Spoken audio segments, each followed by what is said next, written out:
Good morning, good afternoon, everybody, and welcome to another of our webinars from the 2020 project, looking at enterprise LTE. This is actually the 8th one we've done since I think April. This is actually the last in this series. We're going to take a break for a couple of months and then kick off the series in January. So today we're talking about a very big subject. We get a lot of questions on this. Is how do you connect cellular from the public networks to a CBRS or a private network within that. Today we've got two sponsors, JMA and Geoverse. We'll get to that in a second. Bit of a housekeeping before we get started. There's several folks still dialing in. We will be taking questions today. If you just use the questions tab on the GoToWebinar control panel, we'll address them as we go along. We will also have time for them at the end. Any we don't get to, we can deal with afterward. The session is also being recorded. We'll have the recording up on our website. You'll get an email about that in a day or so. So it will be archived as well as all the other ones. We've done that as well. All right, so with that, let's get into it. So we have, my name is Ian Gillett from IGR. I guess you should have said that before. I'm normally in Austin, Texas. Today, I'm actually in upstate New York in my parents' bedroom, guest bedroom behind me here.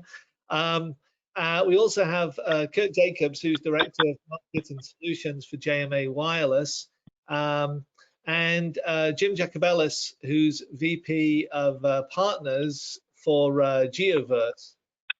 Jim is in Phoenix area, and Kurt is up in Chicago, and these guys know each other. So if you see any banter between them, that's why. Okay, so what I'm going to do, and I'm going to ask these folks in a few minutes just to introduce their companies and what they do. But very quickly review the agenda here. We'll go through the introductions, as I said. Then we'll really talk into what are the main components needed to connect a mobile operator into a private network. So if you've built a network using LTE, using CBRS, how do you connect in the mobile operator? What involvement is needed from those mobile operators? How much involvement do you actually need to get calls delivered, etc.? And then the other one is we will then look at devices, how they get configured. We'll talk about push to talk. And then we'll talk some of the common pitfalls and mistakes. We'll talk about that as we go through. I'll wrap it up and then we'll have time for Q&A. Okay.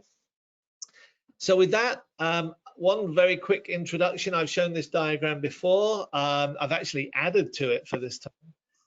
But basically, this is how we see the world with a 5G world in 5 to 10 years. You'll notice we've got some autonomous vehicles running around. I'm not sure there'll be actual cars versus,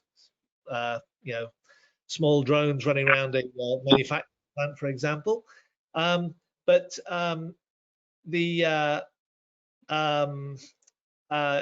The yellow areas are really high density capacity areas with small cells. It could be CBRS, it could be with millimeter wave. And you can see some of the different verticals here we're talking about. It could be around a home, a stadium, manufacturing, Class A commercial, or university campus, for example.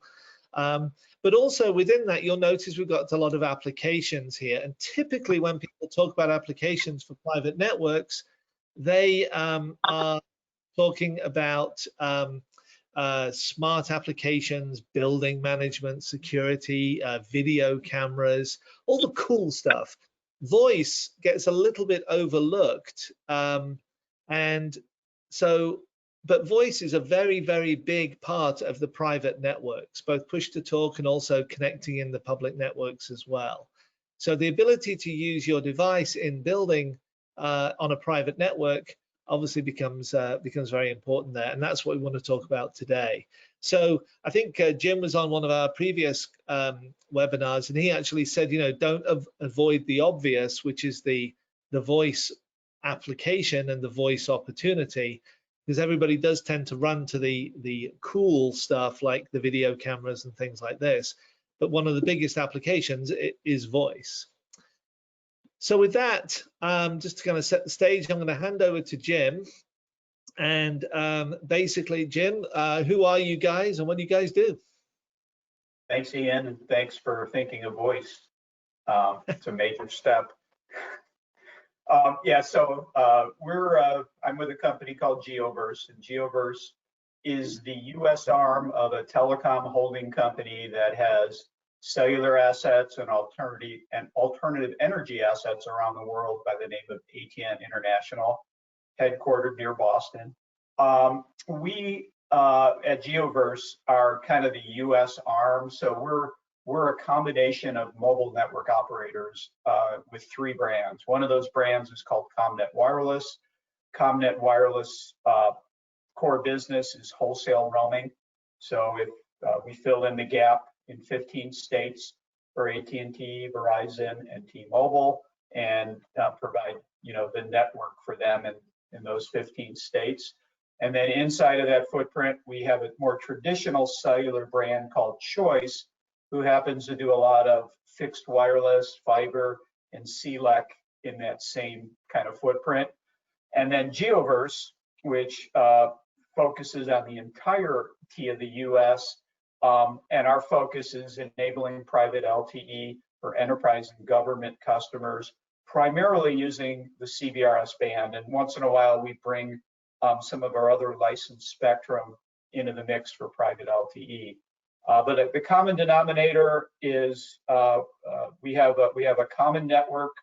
We have a common group of technical resources that include a NOC and call center and all that kind of stuff.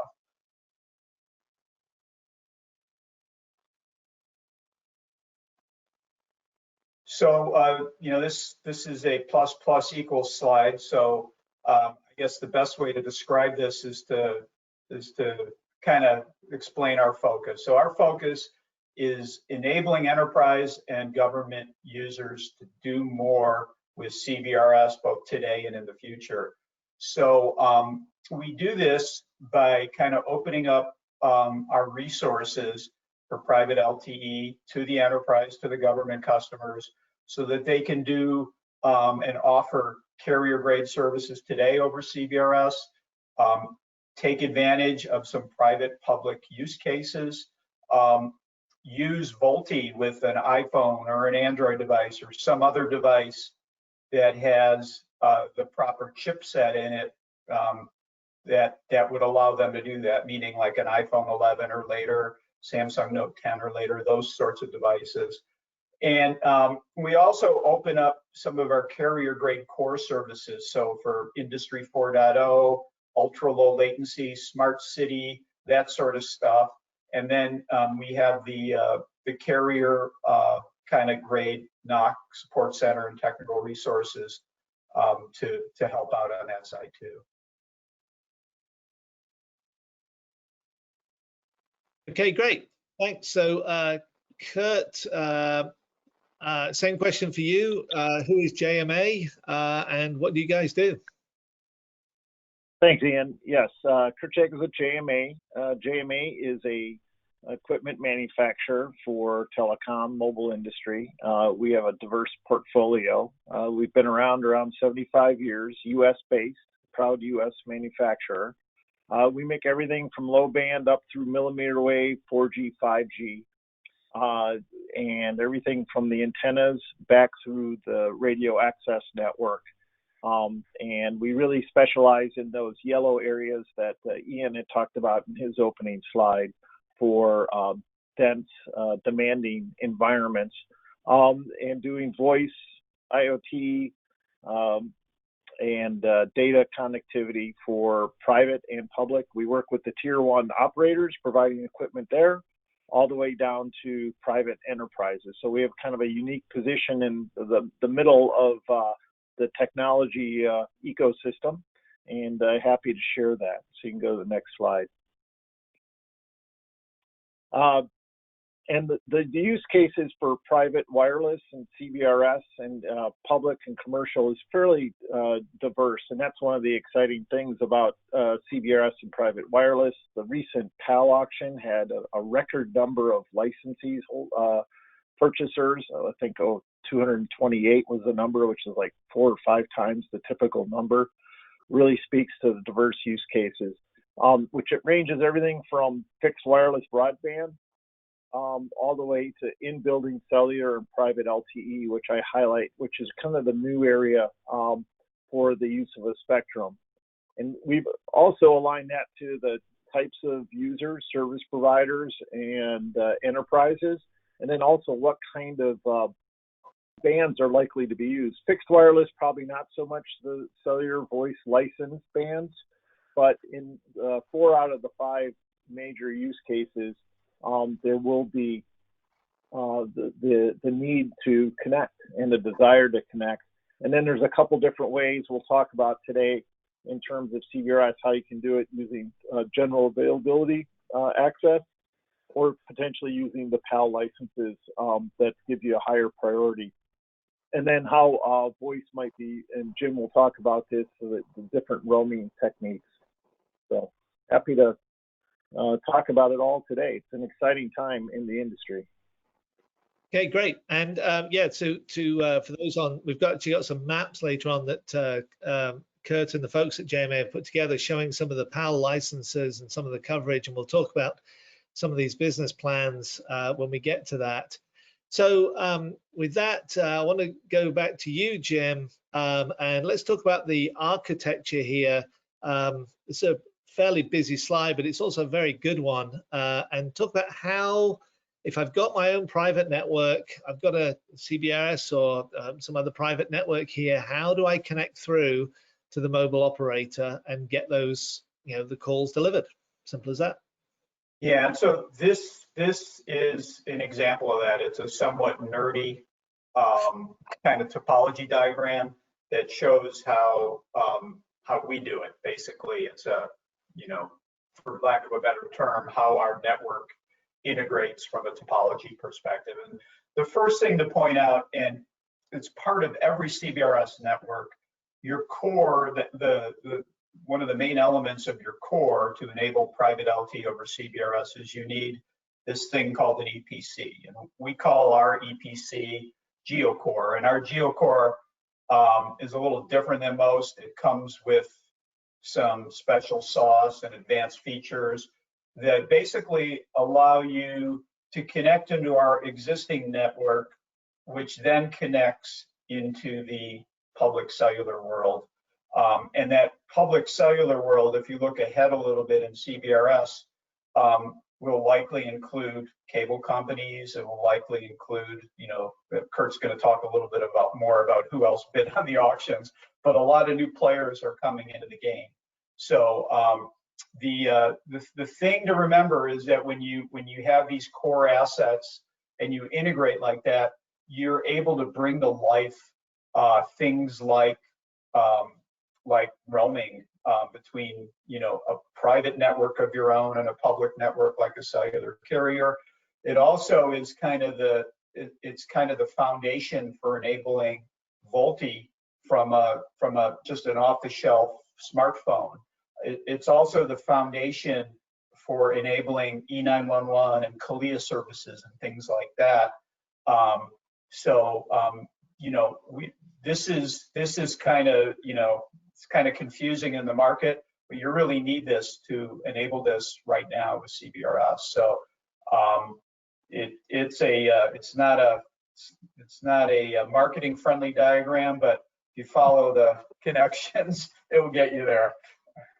Right. So, but I think the important thing on here is the dotted lines you've got there. The GeoCore site is what you're hosting, right? And the cloud, obviously, the GeoCore up in the cloud sits up there as well. So from the enterprise or university or a VAR who's putting this in, they're really looking at the customer site integration there. So for them, it's just an integration, a connection through a VPN straight into your GeoCore. Is that how it works? Yeah, and the other thing to point out, Ian, is we're able to put that below the dotted line piece on premise at an enterprise or a government location in their IT closet or in their data center, so that they own it. It's for their exclusive use. Or we're building out a cloud version of this all across the U.S. And our strategy is to put these in most metro cities around the U.S. so that you can take advantage of having something relatively close from performance perspective and latency performance. And thank you for transitioning. And this is our current what we call metro geocore locations. And right now, this is kind of the second option. When you don't have it behind our firewall, you can connect to one of these. How the metro geocores are being used today, I'd say a lot of smaller installations are using the metro geocore, and then also a lot of our virtual learning enablement. So the schools, the K through 12, who want to take advantage of private LTE over CBRS, by connecting to our geocore, we're still able to create a VPN that allows you to do local breakout for content filtering and to maintain SIPA compliance, all while using this. But when you get to a bigger installation, an industrial installation, most of those folks want to have their own version of this behind their firewall so that they can control everything. So we kind of have a 1-2 offering, and I think, depending on what your situation, you may want to have your own, or you may not want to have your own. But I will say this: you need an EPC to operate a private LTE network, no matter what. Yeah.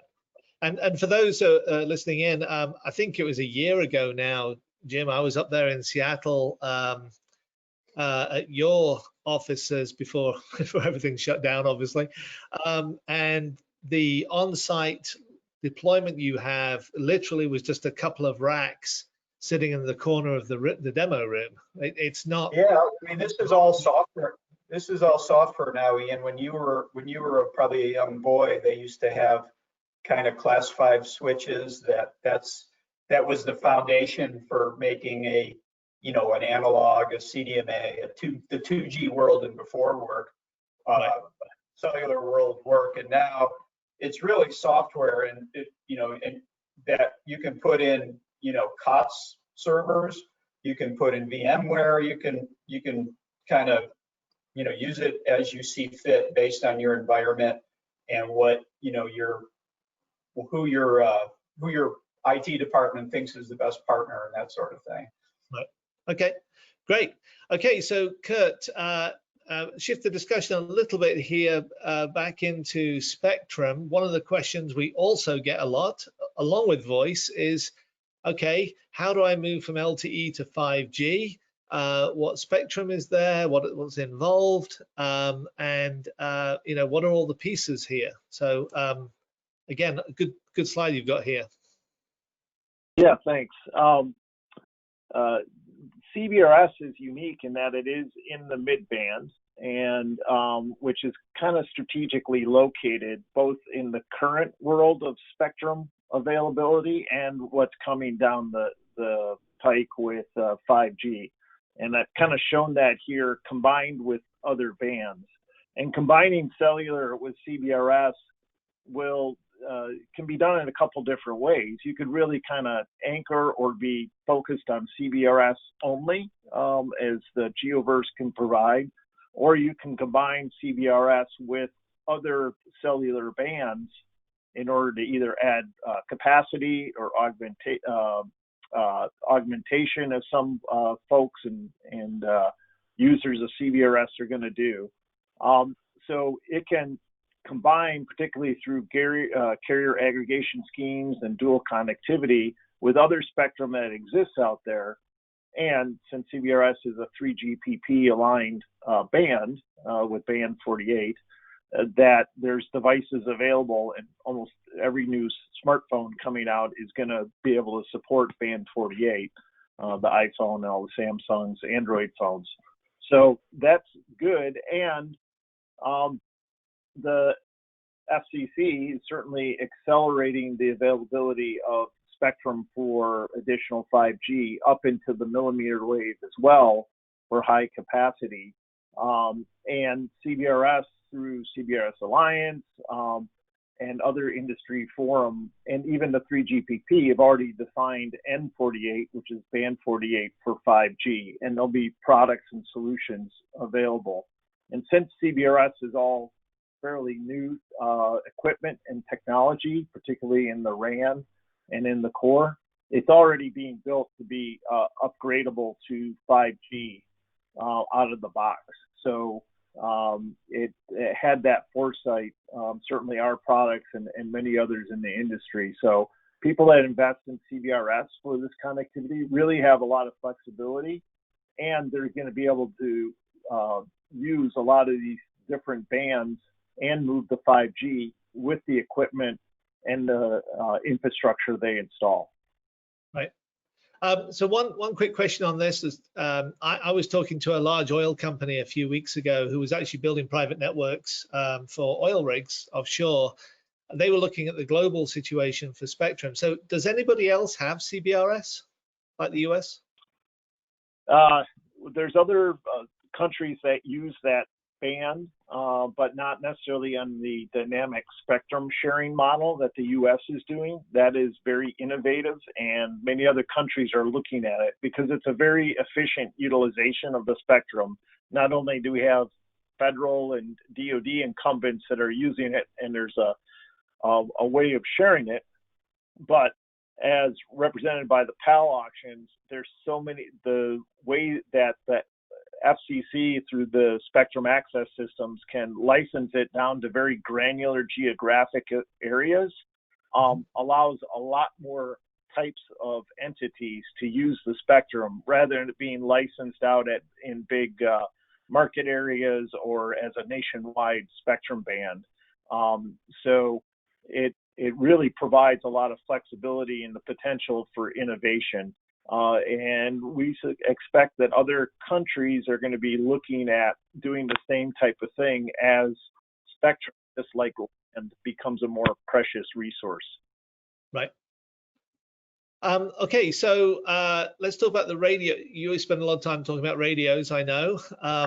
And so Jim talked about the EPC and the back-end connection. So how does all the radio fit together for this if I want to deploy something on my campus or in building and then obviously provide service through it on iPhone or whatever?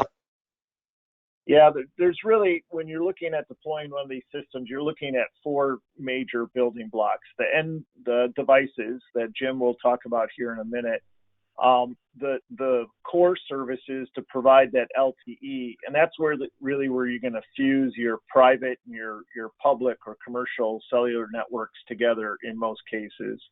And Jim talked about that. With CBRS, you have the added element that for the CBRS bands, which I highlight in blue here, and kind of the earth tones are more of the commercial cellular bands potentially. You have the spectrum access systems, and there's different groups of standards and specifications. And then in the middle of this, which is where JMA focuses, is on the radio access network. And there's some technologies that you have to consider to really take advantage of being able to use a broad spectrum and to bring in cellular services. Not always, because you could do it just on the CBRS bands, and using a company like GeoVerse, they can take care of bringing that private and the commercial cellular voice networks together through their roaming agreements and on the back end. Or you can couple that together on site where you might have a private connection to a core, and you would also have a separate connection to someone like GeoVerse or maybe one of the mobile network operators. And there you would do what's called MOCN, which is multiple operator core networking. So you can connect to multiple services at the same time and yet use the same RAN infrastructure to provide the spectrum coverage and capacity within your facility or campus. And you can also do that at the RAN level with multiple operator RAN called MORAN, and then supporting things like dual connectivity and carrier aggregation that I talked about. And within the RAN ecosystem, you have a lot of choices in the market. There's scores of base stations that have been certified already, I think over 100 endpoints, but there's really three kind of big categories. You can go with fixed wireless systems, and that fits the use case for fixed wireless, which is really point to point or point to multi-point. You may or may not do voice. I suspect that kind of infrastructure is probably the least applicable. You can do access points or small cells. Those generally are can be limited in their CBRS spectrum that they support, and being able to support both GAA and PAL. And quite often they can't upgrade to 5G because they're kind of chipset based and have a limited number of devices that can connect. But in small installations, that's a very appropriate way to deploy a system. Or you can have a system that has the ability to cover all the spectrum of CBRS, multiple spectrum, both CBRS, licensed band, unlicensed, all at the same time in the same infrastructure. So if you're going to bring voice in and have multiple use cases and multiple types of devices, you're probably going to want to look at a system that can do Mach-in, support multi-band, upgrade to 5G. So that's one thing we work with customers to define what's the right infrastructure on the edge with the radio access network that's appropriate to deploy and bring in additional cellular voice services over time, because that market is still evolving, and the business cases and the business models are we're just at the doorstep of those starting to roll out. Right. And I was, to echo your points here, I was talking to a university a few weeks ago. They were actually looking at using a private network with fixed wireless to connect some remote buildings at the edge of the campus that didn't have fiber to them. There were older buildings, but they still wanted connectivity. And they were looking at just doing a fixed wireless connection point to point to those buildings. Whereas around the rest of the campus, they were looking at the multi-service, multi-band, so they could support different networks, different services, applications, and obviously mobility as well, right? So you can have both here within the same environment. Exactly. All right, great. So Jim, back to you. I've got a iPhone 11 here. I have CBRS on this, but I don't use it. So I think I need some SIM work and things like this. So how do we? You need a JMA X-ray unit in your house, I think, to start with. So how do we connect the devices here? Oops, went too far. You were good before. There you go. Yep. So how do we configure these devices so that you take an off-the-shelf device, we can use it on a private network, obviously with voice as well. So how do we do that? So there are basically two ways to do it. And when we, just to narrow this down, what we're talking about is enabling private LTE voice over the CBRS spectrum, and doing it with VoLTE on the native dialer of the phone instead of downloading an app. So there's two ways to do it. One of them is you buy an unlocked phone and you put a SIM card in it and you hand that out to an employee, a tenant, whoever you want. And the native CBRS network becomes the network that is their primary kind of network to support all their smartphone activities, including VoLTE from the native dialer. And then when that person walks out of the LAN or the WAN area that CBRS is covering, then they could roam onto a public mobile network operator. The second use case, and if you hold up your phone, it'll have more of a dramatic impact, is when you have an iPhone 11 and you're in a BYOD experience. So I'm not sure you can flip to the next one, Ian. Okay. So in those iPhone 11s and in the newer, well, most of the newer phones coming out, not only do they support band 48, but we're catching up to the rest of the world. Those phones have as their primary SIM an eSIM capability. And what that means is there's a second SIM slot in those phones. And so by putting your private LTE SIM card in that second SIM slot, you're now opening up so that you, as an employee of X Corporation, when you go into the LAN or WAN with CBRS, you're behind the policy firewall, you're doing all the special stuff that your IT and other departments want you to do to maintain that integrity. And then when you leave, you're on, whatever carrier you signed up with at home. And you're also able to create synchronization between those phones. So if someone dials let's say your Verizon number, you're inside the LAN or the WAN of the enterprise with CBRS, it will ring. The other common denominator is you need a number for that SIM, that private LTE SIM. And the typical way of doing it is you connect that EPC that I mentioned to the PBX that the enterprise has. And they get a number that used to look like a desk phone, only now it's just a second or the primary number on a smartphone. And that's how private LTE, VoLTE using CBRS spectrum is being done today. So the important thing is here, you with a private network, you are running a network. You've got the core, you've got responsibilities for numbering, as you said. You've got to have the SIM cards, et cetera, just like AT&T, T-Mobile, Verizon do. But all of that is available, hosted, provided by you guys. So the enterprise or university or whoever it is doesn't actually have to go out and procure that all themselves. That can be done. That's right. And or if they want to do it themselves, they just probably need help with that kind of EPC, the PBX, and other integration.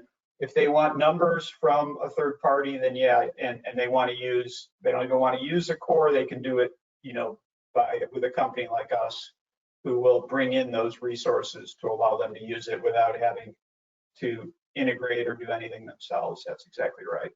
Right. Okay, good. Okay, I missed two more there. You mentioned BYOD already. So then the other one is the push to talk, which I mentioned at the top here. Very popular application, if everybody remembers Nextel. And you can do that as well, right? Yeah, and ironically, this is really one of the early popular use cases on CBRS is push to talk, and you can see here push to talk over CBRS comes in a couple different flavors. The first flavor is a dedicated device, and the market leader in this category, Motorola Solutions, was one of the first to come out with a dedicated band 48. A lot of people call them walkie-talkie. They like to call them, if you're in the industry, I think they call them push-to-talk devices. And then other companies have come out with an app-based enterprise scale push-to-talk, app that will work over that same phone that's, part of your network, part of that PBX network. And a lot of companies are moving in this direction because typically, you think of Nextel, but when you get into an enterprise, typically they have to go and get like VHF or UHF or some little sliver of spectrum to be able to do push to talk. And now with CBRS, you can create kind of a common piece of spectrum that everybody can use. So you can interface these sorts of devices with other push to talk devices, so they can get group calls that are not necessarily all push to talk devices. They can communicate with smartphones and other kind of smart devices out there. And then some of the apps have some really cool functionality that go above and beyond just push to talk, including like one of our push to talk installations includes a way for housekeeping housekeepers who don't speak English through that same push to talk device to be able to get translation, so that the person who's running housekeeping who doesn't speak their language can speak their language over that phone. And then the Motorola device also comes with hotspot capability. So if you want to turn that into a Wi-Fi hotspot, you can turn that same device into a Wi-Fi hotspot. So it's evolving. It's cool. I think you'll see a lot more players in here, but you already have the big dog paying attention to this. So I think there's going to be a lot of more products and a lot more development focus in this area. Right. Great. Okay, so Kurt, back to you. Let's talk about the RAN again. So we've talked about connecting into the operator We've talked about the devices. We talked about the core. You talked about the different spectrum. I think you got a bit more of a diagram here in terms of how all the actual RAN fits together in practice here, as she says. So how does it all fit together, and how does it migrate? You've got 4G and 5G on here. Yeah, so it's fairly basic in that, and we do it with a virtualized RAN, which gives us the flexibility to support a lot of different spectrum range, because while you might start with CBRS, or that's part of it as your shared spectrum, we make in the center there, our Cell Hub product line also supports license bands. So if, let's say, Verizon or is coming in with license band, but they can only provide so much on in-building coverage and you need more capacity, you can expand that voice into the CBRS band. Or you might have someone come in that's just doing CBRS, and then over time they want to add license bands. You can do that in the same infrastructure. But off this virtual baseband that can do 4G and 5G, we can also connect into other lower frequencies that you might have there or might be required to have for public safety. And then we have radios that connect that do millimeter wave. So you might be using CBRS as a way to do voice and anchoring, but you have some really high bandwidth, low latency applications that you want to include. So we can do that and support multiple operators, T-Mobile, Verizon, GeoVerse, and the private core all coming into the other side of it. So certainly with customers in understanding their use cases and plans, we like to look at the entire, no pun, I guess pun intended, a whole spectrum of what they're trying to accomplish in addition to CBRS. But CBRS has the flexibility to kind of be your Swiss Army knife, but you may have other tools and things that you want to either already have or add over time. Right. So if you're a manufacturing plant, for example, you may want to put in CBRS initially for, let's say, security cameras, maybe some push-to-talk applications for the security staff, maintenance staff on the building. But then later on, you want to put in some millimeter wave, higher bandwidth, low latency connections for machine tools or robotics. You can support that all within the same virtualized RAN infrastructure, just adding the different radios. Is that right? That's right. Yep. Okay. You can distribute over all or large geographic areas. Yep. Okay.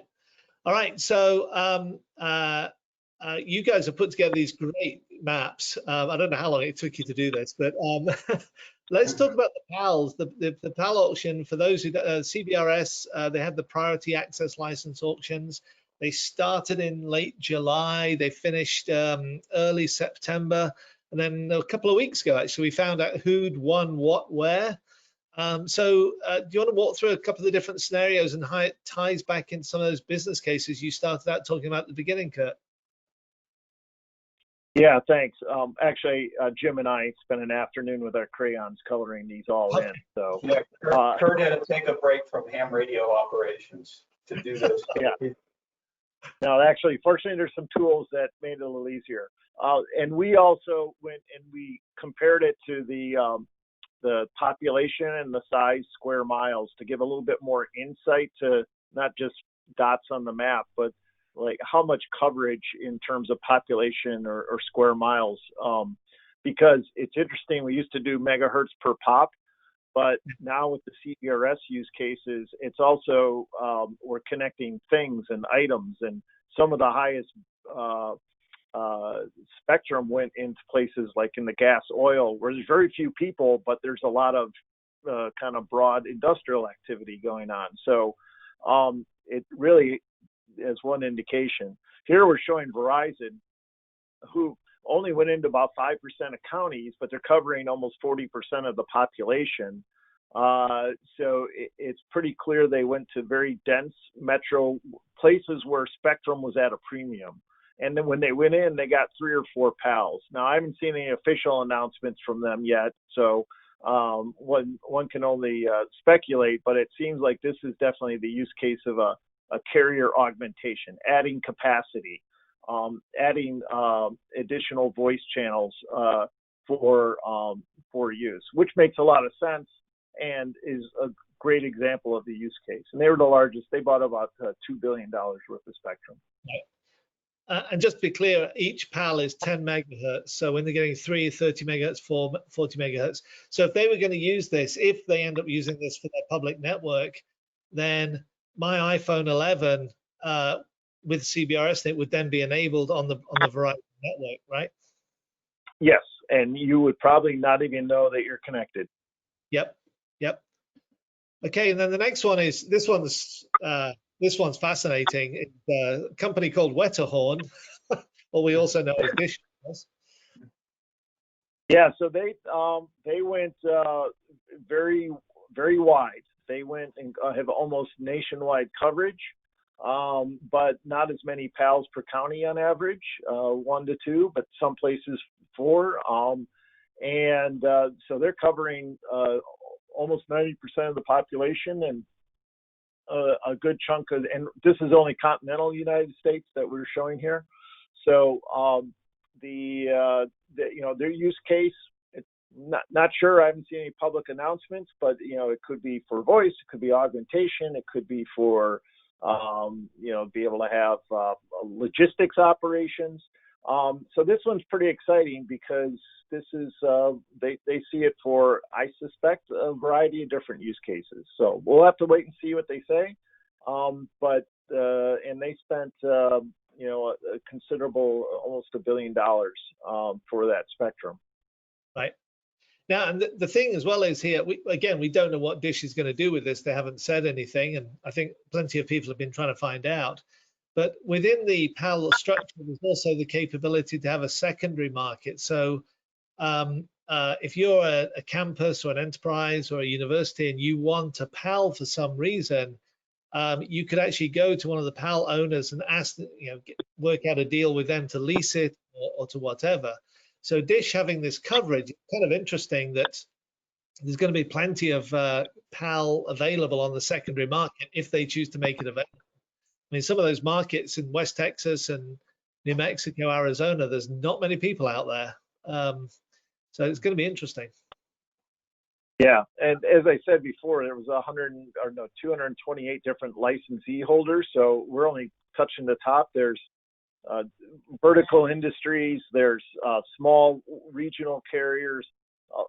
It's really exciting, and particularly moving into 5G, just the numbers and types of users. And as you say, there is the option, it's up to the PAL licensee holder for them to license that down to, yet again, to a even more granular use case.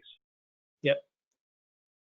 Okay, and then the last one is probably one that Jim knows pretty well. Yeah, codename Cell Spectrum. So yes, ATN, the holding company of GeoVerse, acquired some. Now ATN already owns a lot of spectrum in other bands for voice, as Jim talked about. So we don't have that kind of combined map, but it's clear that they're going to be using it for a variety of purposes as well, but also probably not in combination with other spectrum holdings. So to give people a lot of choice and coverage. But right. I'll let Jim say anything else. I really don't want to say anything else right now. So it's good enough, Kurt. Thanks. No, I mean, as you said, Kurt, it's an interesting band. It's a very efficient use of spectrum, because when the PAL owner is not using that piece of spectrum, the 10 to 40 megahertz, whatever they got, it does go to be used by the general access user in CBRS. So it's not like this spectrum is locked up and nobody else can use it. It's very flexible, right?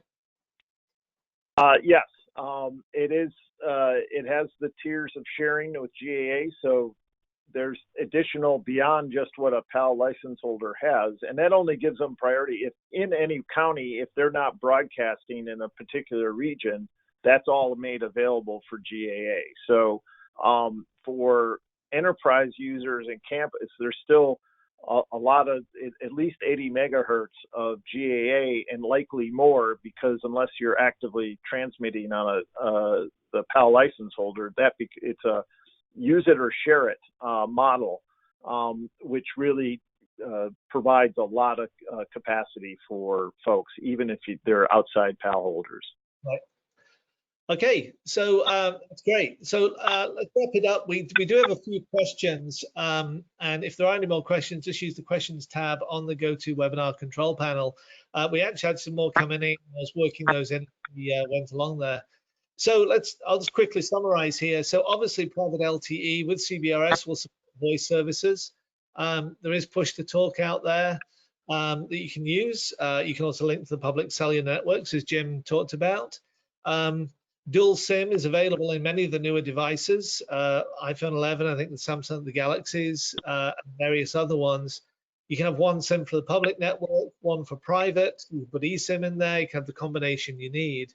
And of course, those private networks, as Kurt talked about, they will migrate to 5G. CBRS does support 5G. There's probably one of the biggest questions and concerns is enterprises don't want to put in something that's going to be obsolete in 2 or 3 years' time, and certainly that migration path is there. 5G is actually being deployed today. Excuse me, is being deployed today by enterprises, and you can, of course, move those voice services to 5G as well. And then finally, we talked about the PALs. The PAL is kind of interesting. It opens up a lot of different options. Again, we don't know what these companies are necessarily going to do.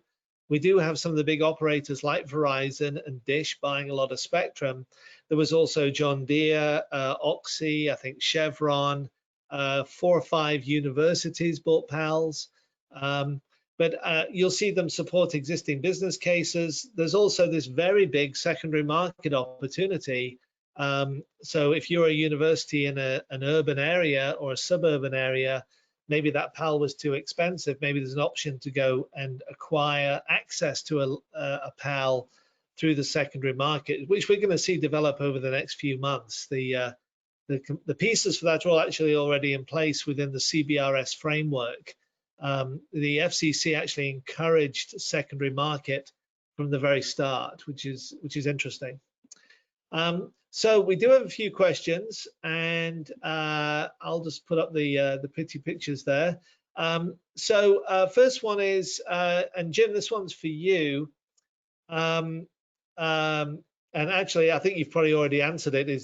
The answer is we don't know. Is will you do a light touch lease on the PAL licenses? So working through ATN, do you know if that's possible, or it's just not available to talk right now? Yeah, I don't know. I probably can't get into too much detail, but yes, that's possible. Okay,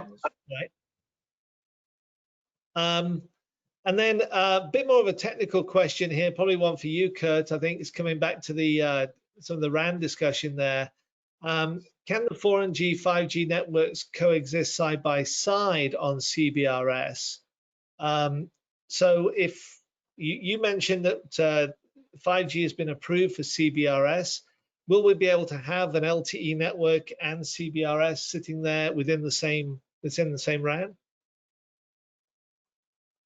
Yes. Technically, you can segment out the channels for CBRS for 4G, 5G. There's still a couple of little coexistence things that are being worked out to make sure framing and down in the technical detail, but that's well on its way.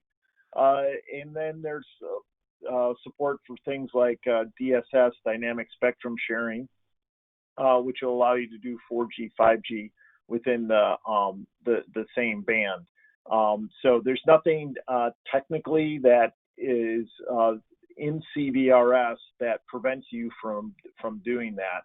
And it's also important to recognize that CBRS, in terms of its rules and policy, is really just how to assign these 10 megahertz or even down to 5 megahertz channels to the radio access system. And it's really separate what the FCC and the Wind Forum is defined, because they're technology agnostic. separate from what 3GPP and like the CBRS Alliance are defining for LTE and 5G over it. So there's kind of a firewall in between those two. So anything you can basically do in LTE 5G, you should be able to do on CBRS. Okay. And there's kind of a follow-on question here is, can you use LTE-M within that mid-band as well? Yes. I think there's nothing that prevents that from the CBRS rules do not prevent that. That'll be more of what your core and RAN infrastructure and UE support over the top. All right. Okay, so the last question is one for you both, actually, really. And this one was already come in, and there's a version of it right now. Jim, I'll start with you. And it's really around the timing. So can we do all this today? So, for example, a licensed operator, can you connect to their core today to do core delivery voice delivery like we talked about through to a private network? Or is that part of MOCN, MOCN? Or so what's possible today? What do we have to wait for? Jim? Yeah, so what's possible today is to take advantage of roaming agreements to enable things like public-private use case. The MOCN connection, which is short for multi-operator core network, basically means that you have to connect your EPC to someone else's EPC. And this is indeed happening today. It's happening on a case-by-case basis. The standard for this is not new, it's old. It's just that the EPC you connect to on the other side needs some sort of incentive, some sort of business rationalization to do that. And one of the companies who's doing that for their campus right now is Facebook. So Facebook has a MOCN connection to their campus that has multiple operators coming into it, and they're doing some pretty creative things with that MOCN connection. So and that's how when Sprint and T-Mobile merged, they actually did a MOCN connection between their two networks. It's just what's in it for the operator to do this is the driving force. So if I'm a bigger enterprise, obviously Facebook's quite large, then obviously I can build some relationships with the operators. But you're saying if I'm a smaller, maybe I'm a single campus or a couple of warehouses or whatever, I can still do that through the roaming agreements, right? Yeah, and the other thing with MOCN, which makes it interesting for the operator, it gives them full visibility of their subscribers as they go into a private network. Right. So that means that an enterprise is very unlikely to go to an operator and say, hey, give me a MOCN connection. You need a trusted third party in the middle, just similar to how everything else is done in the cellular world to enable this. And right now, the operators are approaching this as, okay, does this make sense? Do I need to offload stuff here? Do I want to maintain control? This is such a valued enterprise customer. Those sorts of things are coming into play when an operator makes a decision to do a MOCN connection right now. As time goes on, it will become more general, but that's kind of the point in time we're at the moment. Right. So Kurt, last point to you, kind of following on that question, is you had your picture of the radio with we had some millimeter wave in there, CBRS, license spectrum. We can build all that today? That's all deployable today? Yes. The millimeter wave's coming online, particularly for private use. So that's probably the newest thing. The lower bands and the mid band is all available today. As Jim kind of alluded to, all the technology pieces are there. The thing that's taking time is the business models to mature and a level of comfort in how these systems will deploy and be done, because it is a break from the old way of doing business. and potentially there's a lot more new players. So that creates a new market, but it is a market that has to develop and mature.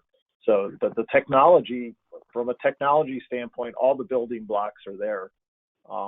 And folks like Geoverse that are going to be able to leverage their existing infrastructure, roaming agreements, and the ability to offload a lot of that business model complexity from the user, the end user, is what's going to help accelerate this, more so than the technology. Right. Okay, great. We do have a couple more questions, which I'll send to you guys on email. They're a little bit more technical, but we're just about out of time here. But I want to thank you both. Kurt Jacobs, Director of Markets and Solutions for JMA Wireless, and Jim Jacobellis, who's Vice President of Solutions and Business Partners for Geoverse. Just as a reminder for everybody, we're recording this session. The recording will be up in a day or two on the website. We'll send you some details. But Kurt, Jim, thanks very much. We covered a lot of ground today, as usual, and good discussion. Thank you. Thank you.